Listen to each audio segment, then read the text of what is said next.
ለሆድ ድርቀት፣ ለሆድ መንፋት እንዲሁም ደግሞ ለስኳር ህመምተኞች ስኳርን ለማስተካከል የሚረዳ ፍሩት ነው።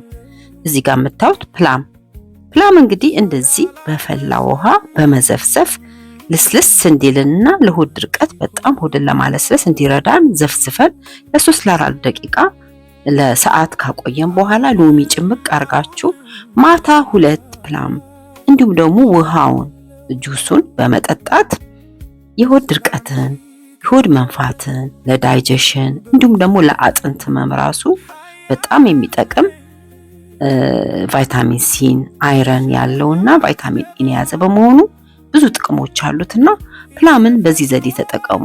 ስፔሻሊ ለሆድ ድርቀትና ለሆድ መንፋት ችግር ላለባችሁ ሰዎች በጣም ይረዳል።